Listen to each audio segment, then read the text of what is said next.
आदरणीय किसान मजदूर एवं युवा साथियों, सनातन धर्म में कहा गया है कि अगर हिंदू धर्म मानने वाले व्यक्ति अगर तीर्थ यात्रा में जाते हैं तो उनको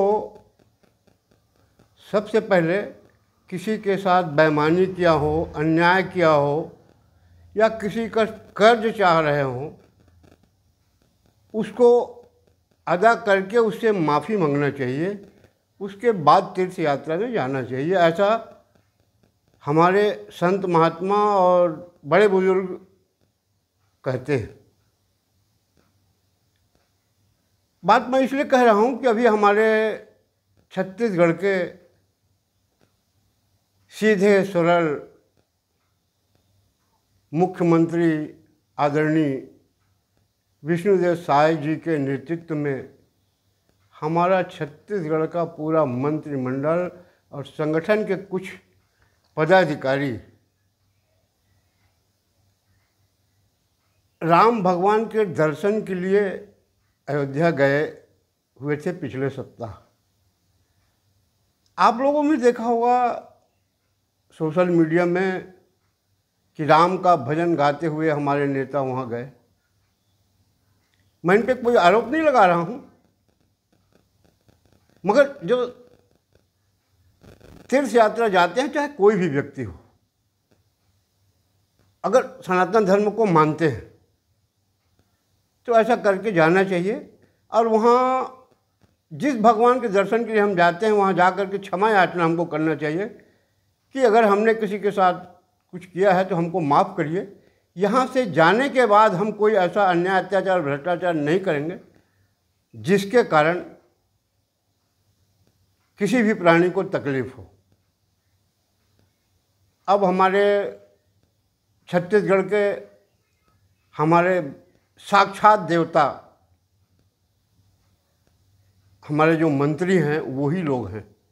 मैं मानता हूँ, आपको भी मानना पड़ेगा, इसलिए कि वो जो अदिव्य शक्ति है जिसको हम देवता मानते हैं वो तो दुनिया में हमको भेजे हैं। अब भेज करके किसी भी तरह के हमारा पालन पोषण अपने ढंग से देर सवेर कर रहे हैं। लेकिन ये जो साक्षात देवता हैं जिनको हम मंत्री कहते हैं या जनता के द्वारा चुने हुए प्रतिनिधि कहते हैं, ये तो साक्षात देवता है ना। इनके हाथ में तो पावर है। करोड़ों रुपए आप मांगिए। मुझे ये ताजुब होता है कि देवता देवता के पास गया। अच्छा है, जानना चाहिए, एक दूसरे को बड़ा मानना चाहिए।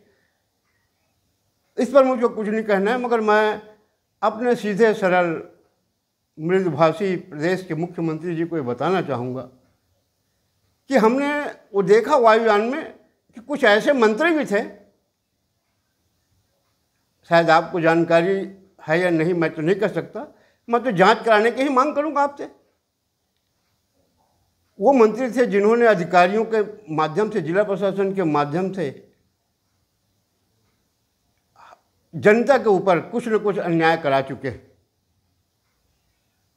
हालांकि अधिकारी दोषी हैं, मगर अधिकारी को भी मैं जानता हूं कि अधिकारी जो है अपने मन से कोई जनता को प्रताड़ित करने वाला कोई काम नहीं करता, जब तक किसी न किसी मंत्री विधायक का हाथ न हो।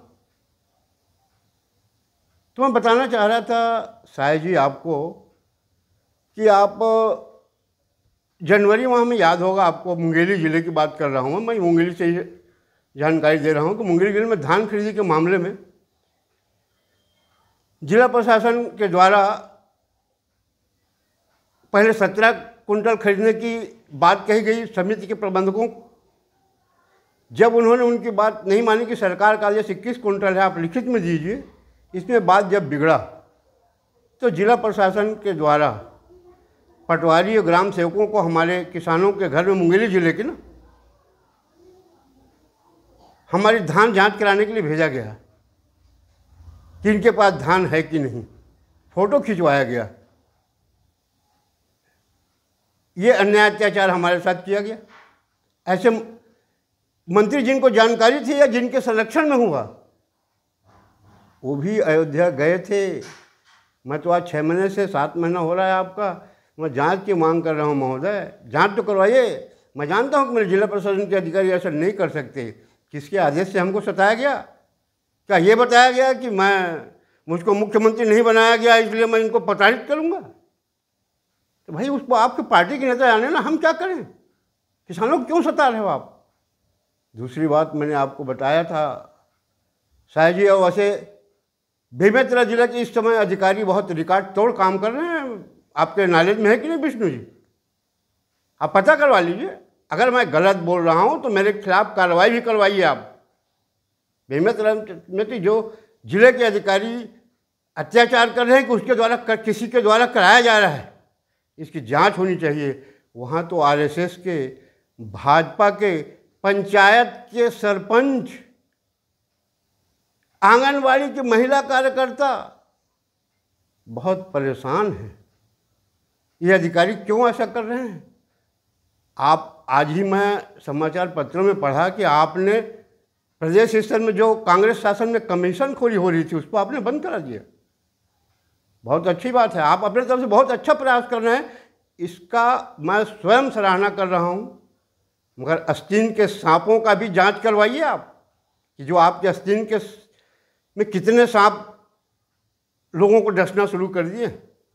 अरे बेमेतरा जिले में तो हमारे अधिकारी इतना अत्याचार कर दिए कि एक दैनिक भोगी वेतन कर्मचारी का ट्रांसफ़र करा दिए भाई, जो कलेक्टरेट में काम करता है।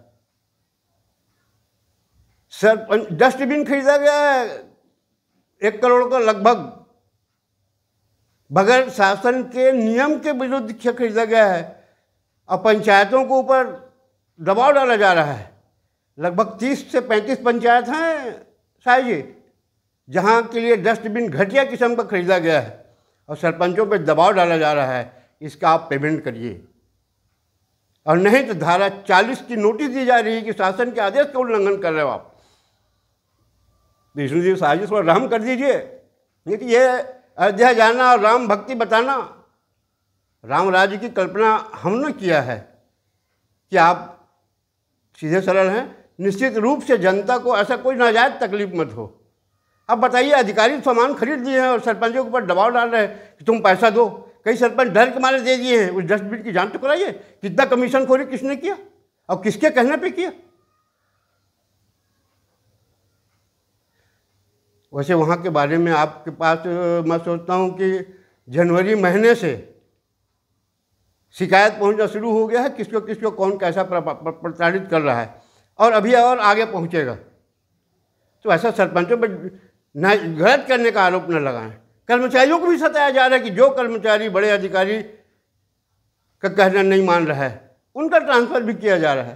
खैर ये अपना उनका मामला है, कहाँ क्या कैसा है, मगर नाजायज़ तरीके से किसी भी कर्मचारी अधिकारी को ऐसा नहीं सताना चाहिए।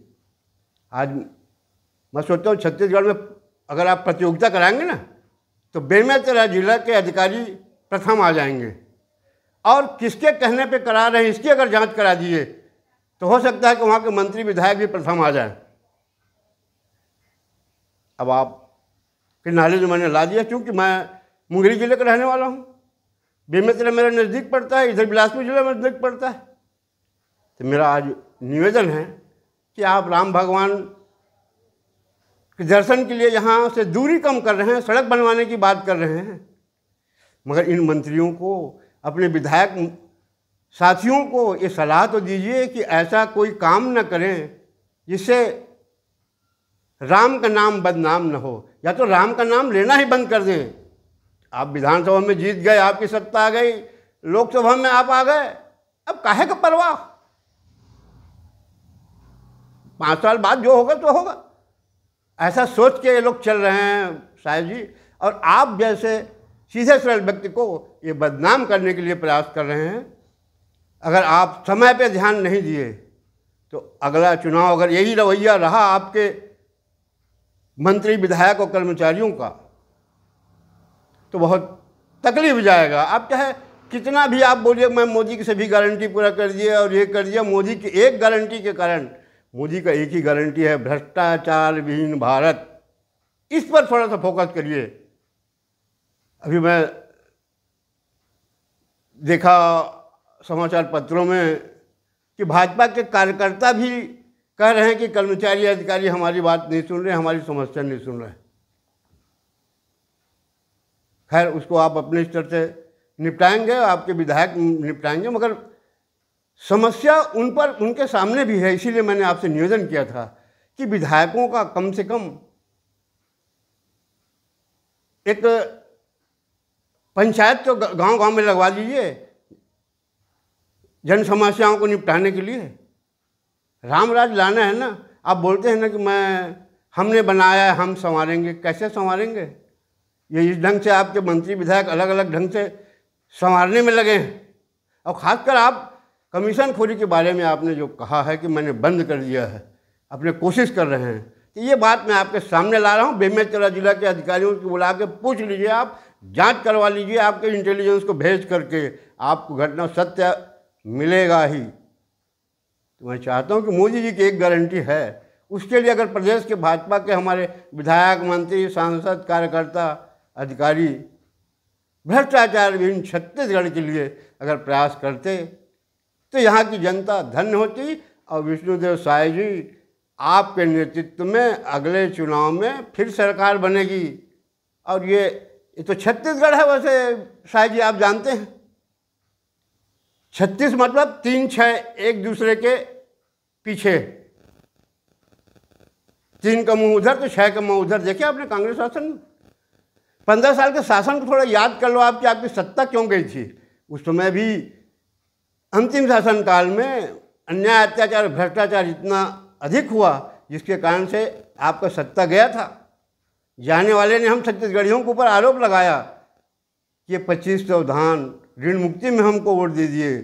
अब उसकी बोलती बंद हो गई कि इस चुनाव में क्या हुआ। तो हमारे जनता के ऊपर झूठा आरोप न लगाया जाए, झूठा न सताया जाए। इतना कह के मैं अपने वाणी को विराम देता हूँ। धन्यवाद। जय हिंद।